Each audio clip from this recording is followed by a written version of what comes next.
It looks like Predka is pretty much maybe switching it up there on move 1 already, causing the first small surprise. But Predka eventually reacts with the Queen's Gambit accepted, taking this pawn on c4. Very solid choice.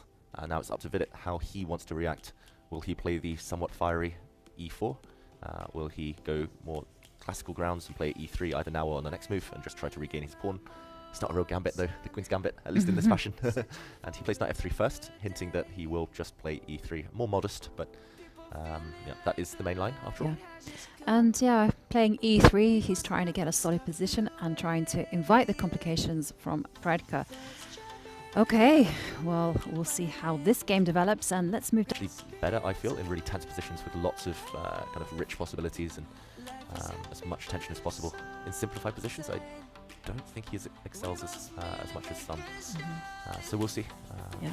Bishop to b5, just trading off the light squared bishops, is known as a way towards equality. Yeah, and well, we see Predka plan that bishop maneuver, and I recall that there is some venom there. I remember Kramnik was using this system a lot with the white pieces, and but then again, Kramnik is Kramnik, and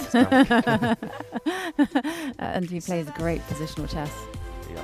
So it's impossible. He doesn't play the Grand Chester, he doesn't play Vike, and he has Stavanger, he has very few events to play, and for him the only way to actually to get to the top, to elite, is to qualify through events which we organize like World Cup and Grand Swiss.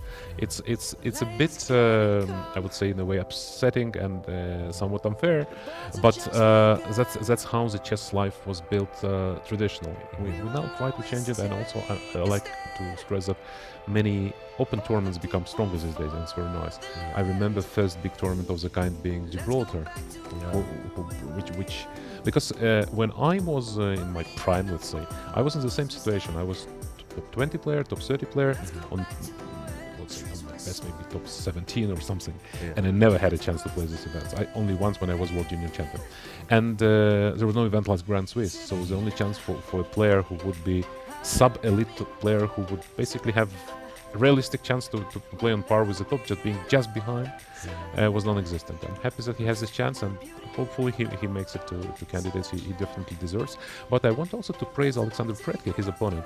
I'm not sure many have spoken about the guy. I mean, anybody in the chess world knows. For White still has an attack against the bishop on c6. I just don't get it. Just drop back, come in. I'm wondering as well whether you can be hyper ambitious here and play bishop d6.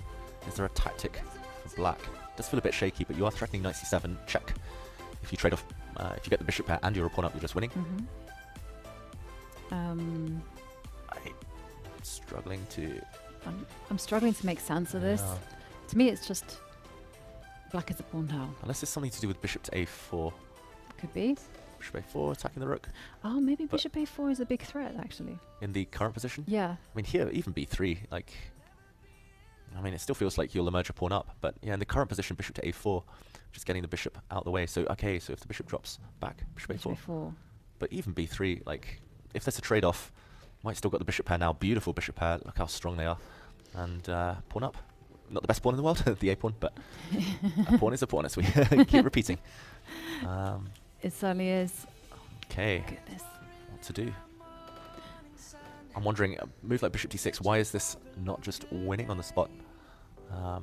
Wow, Ivanka, in any chess games, it's how to decide things, right? I have one final try. Okay. So just to go e5. e5 here? Yeah. Yeah, and I think the sad thing for black, unfortunately, is that even...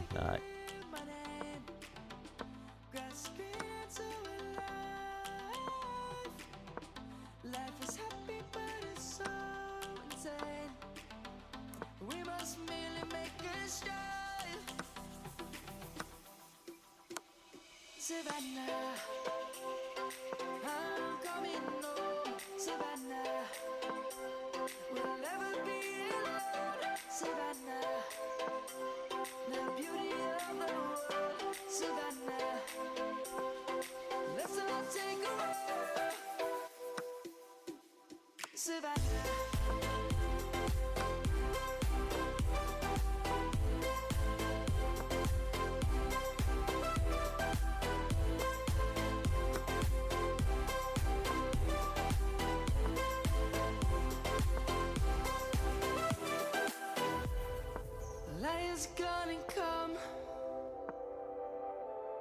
The birds have just begun. We will always take a stand for the people, for the land. Let's go back to when we were young. For the animals we stand. Let's go back to when trees were swung. Kids across the land.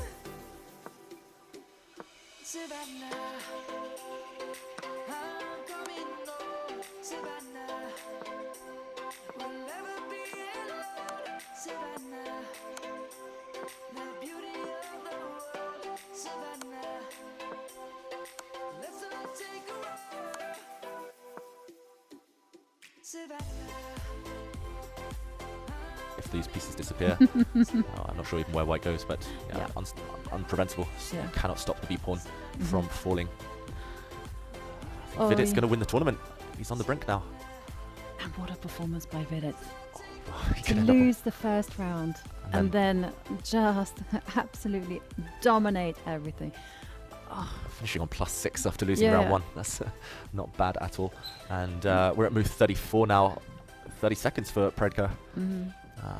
Vidit's barely looked away from the board once. Yeah. The last, every time we see him, he's sat there planted at the board. Yeah. That And meditation, I might have to try it. yeah, and he's played great chess. You know, yesterday he beat Bogdan Daniel Deak. He beat Sindarov in a tactical melee. And yet the knight does come to d2. And today he sussed out his opponent. He sussed out that, you know, he was playing this tactical wizard. So therefore, what should he do? He locked down the game and just invited his opponents to set up complications. And Vidit was ready for them. And now the bishop is coming to d3. As you said, David, the knight is completely overwhelmed. And here already you might be able to start calculating forced wins with white.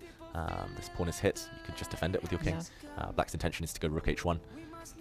I would Oh, also yeah. be tempted just to grab the pawn. Yeah, exactly. And, If you want to calculate, you can start taking and pushing maybe. Mhm.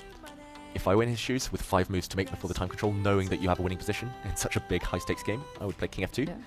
I'd play king g2 and repeat once, get closer to the time control, bank another minute on the clock, and then start to think. But of course, he's got plenty of time. He is winning at this point. And thank you, Hikaru, for sharing with us your analysis of the game. And wow, what a tournament it's been. And we're now looking at the game between Vidit and Alexander Predka. And well, the A pawn is moving forward. And Predka throwing in one check. Yeah. These are what we call spite checks. Unfortunately, it's hard to resign a game. Predka's had a fantastic tournament himself. So close. If he had won this last game, he would have been there, but ultimately Vidit too strong in form and nothing to be done no matter where the white king goes pretty much. This one is over. And we'll see the final move or two. White's making a new queen. Yeah. Nothing to be done. And maybe one more check from Predka. Yeah, maybe one more check.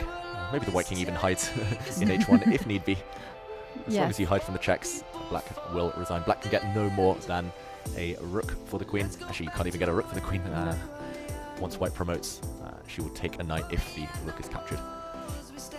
Wow, what a performance. And yeah, a lot of truth behind Nakamura's words. Once you take the pressure off, once you've been there, you've done it, and you're not actually too involved. It actually leads to better results. And this is the first time I've seen Vidit bouncing up and down in his chair.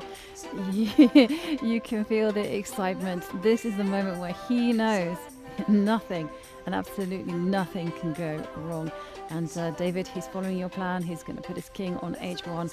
There will be no more checks and it will be all over. Just waiting for the final move now.